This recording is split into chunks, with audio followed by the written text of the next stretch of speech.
Hi, I'd like to use the Trackman graphics in order to illustrate some of the impact condition differences between a draw and a fade. So on the left hand side of the screen we have Chad Campbell, who is hitting a draw, so you can see the grey line is his target line, and then with the purple tracer you have his ball starting to the right of target before coming back onto the target.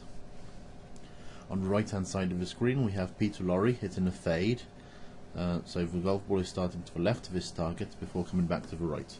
So just to recap, a draw for a right-handed golfer starts to the right before coming back to the left, and a fade for a right-handed golfer starts to the left before curving back to the right. So what's really important for you to remember and understand here is that the club face is the primary tool of projection of the golf ball. Now what do I mean by that?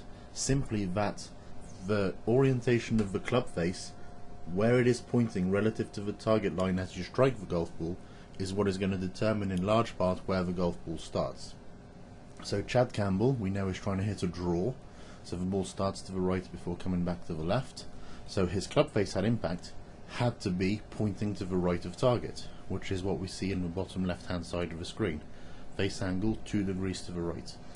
Peter Lorre, vice versa, he's trying to hit a fade, so he had his club face pointing 3.2 degrees to the left of the target, so the negative number here means to the left. So if we use the graphics from Trackman to illustrate this, and we have these red arrows, that's where their respective club faces were pointing as they struck the ball.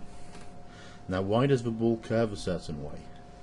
So in this instance here we're going to look at the club path. So that's the in to out or out to in movement of a club head relative to the target line as you strike the golf ball. So in order for Chad Campbell to hit a draw, his club path had to be more out to the right than the amount his face angle was to the right. So if we look at the number, club path 3.1, so it's slightly more to the right than his club face. For Peter Lorre, for the ball to come back to the right, the club path had to be more to the left, and we can see that number, minus 4.8, so it's more to the left than the amount his club face was to the left.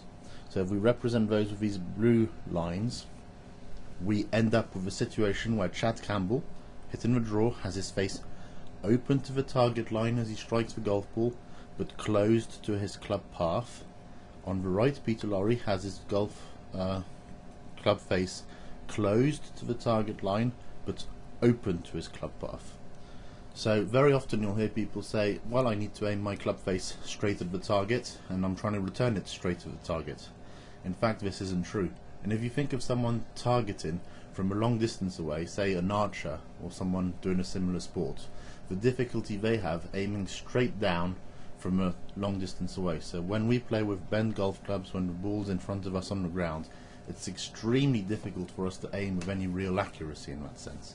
And we're not trying to aim necessarily dead straight, we're just trying to launch the ball in a way that's predictable to us. So someone might favour hitting a draw, or someone might favour hitting a little fade. Either way, your club face doesn't need to be pointing straight, it needs to be pointing in such a way that accommodates the curve you're going to play on your shots. So for the right-hander playing a draw, your club face has to point to the right. For the guy playing a fade, club face has to point to the left. One important thing to note here is that the club path does bear some responsibility in the initial start line of the golf ball, but just nowhere near as much as the club face. So the numbers here, face angle 2 degrees to the right for Chad Campbell, club path 3.1. You can see the launch direction of the ball is 2.2, so it's much closer to the face. So with a driver it's in the order of about 85% towards the face.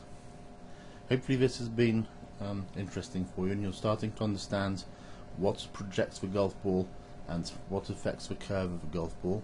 If we look at these two swings, you'll see that they are extremely different, so they're creating these sets of numbers in very different ways, but that's part of the beauty of golf. Different things are compatible with different ball flights. If you have any questions, don't hesitate. Thanks.